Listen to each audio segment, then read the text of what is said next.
जब आपके periods regular होते हैं, 28 से 30 दिन पर आते हैं, तो आपको गर्भधारण के बहुत ज़्यादा चांसेस होते हैं। किसी किसी के पीरियड्स 28 दिन से ज़्यादा पे आते हैं, यानी कि 32 दिन पर आते हैं। और कभी कभी किसी किसी के पीरियड्स कभी 24 दिन पर आते हैं, कभी 25 दिन पर आते हैं, कभी 26 दिन पर, यानी कि 24 दिन से लेकर 32 दिन के बीच में कभी भी आ सकते हैं। तो ये जो ड्यूरेशन होता है हफ्ते 10 दिन का, इस दौरान अगर आपका पीरियड ऊपर नीचे होता है तो इसमें घबराने की कोई ज़रूरत नहीं है, ये नॉर्मल पीरियड माना जाता है। अब इसमें ओवुलेशन का कैसे पता लगाएंगे? अगर आपका पीरियड 32 दिन पर ही आता है, हर बार 32 दिन पर आता है, तो आपका ओवुलेशन 18वें दिन पर होता है। और अगर आपका पीरियड 24वें दिन से लेकर 30वें दिन के बीच में कभी भी आता है, तो आपको क्या करना है कि अपना ओवुलेशन डेज कैसे पता करना है।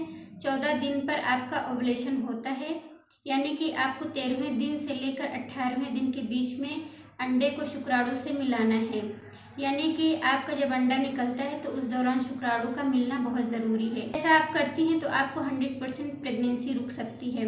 ऐसे में आप अपना ओवुलेशन डे पता नहीं कर पाती हैं, तो जो मैंने बताया है उस चीज़ को आपको ज़रूर फॉलो करना है। फ्रेंड्स, मैं डॉक्टर नईमा बानो। आज की वीडियो में मैं आपको बताऊंगी कि अगर आप गर्भधारण कर लेती हैं, प्रेगनेंसी कंसीव कर लेती हैं, आपके पीरियड मिस होने से पहले आपकी बॉडी में 2 सिम्टम्स दिखाई देंगे, और पीरियड मिस होने के बाद आपको क्या सिम्टम दिखाई देते हैं वो भी मैं आपको बताऊंगी। अगर पीरियड मिस होने से पहले ये 2 सिम्टम दिखाई देते हैं तो आप ये समझिए कि आपने गर्भधारण कर लिया है, और जैसे ही आपका पीरियड मिस होता है ये कंफर्मेशन हो जाता है कि आपने गर्भधारण कर लिया है। बस एक प्रेगनेंसी टेस्ट करने की देर होती है। तो चलिए वीडियो को स्टार्ट करते हैं कि सबसे पहला लक्षण आपको क्या दिखाई देता है। आपको दिखाई देता है कि हल्का धब्बा दिखाई देगा, यानी स्पॉटिंग दिखाई देती है। जब आपको इस तरह की स्पॉटिंग होती है तो आपके पीरियड आने से 5 दिन पहले या 7 दिन पहले ऐसी स्पॉटिंग दिखाई देती है। इसमें आपको पैरों में दर्द नहीं होता है, यानी काफ मसल्स में आपको पेन नहीं होता है। इसको पीरियड से बिल्कुल भी कंफ्यूज मत करिए, क्योंकि पीरियड जब आने वाला होता है तो आपके पेट में तो दर्द होता ही होता है, और जब ब्लीडिंग स्टार्ट होती है तो आपके पैरों में भी दर्द होता है, यानी काफ मसल्स में पेन होता है। और आप जहाँ पर स्लीपर पहनती हैं वहाँ के भी पैरों में दर्द होता है। मगर जब आपको प्रेगनेंसी ठहरती है, स्पॉटिंग होती है, तो ऐसा कोई भी पेन नहीं होता है। तो ये डिफरेंस करता है कि आपका पीरियड आने वाला है या आपको गर्भधारण हुआ है।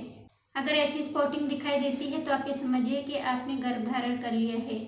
ये आपको पीरियड मिस होने से पहले दिखाई देगा। दूसरा सिम्टम ये दिखाई देगा कि आपके लोअर एब्डोमेन में पेन होता है। ये लोअर एब्डोमेन में पेन एक तरफ हो सकता है या दूसरी तरफ हो सकता है। ये डिपेंड करता है कि आपका इम्प्लांटेशन किस तरफ हुआ है। इसमें पेन रुक रुक कर नहीं होता है, हल्का हल्का पेन आपको हमेशा बना रहता है। तो ये भी एक डिफरेंस होता है कि आपका पीरियड आने वाला है या आपको गर्भधारण हो गया है। करते हैं कि पीरियड मिस होने के बाद आपको प्रेगनेंसी के क्या सिम्टम्स दिखाई देते हैं। इनमें से बहुत से लक्षण आपको पीरियड मिस होने से पहले भी दिखाई देते हैं, मगर मैं जो आपको बताने जा रही हूँ वो 100% आपको पीरियड मिस होने के बाद दिखाई देते ही देते हैं। बात करते हैं कि नोजिया और वॉमिटिंग। जैसे ही आपका पीरियड मिस होता है वैसे ही आपको नोजिया और वॉमिटिंग जैसी फीलिंग आने लगती है, और आपके पेट में गैस बहुत ज़्यादा बनने लगती है।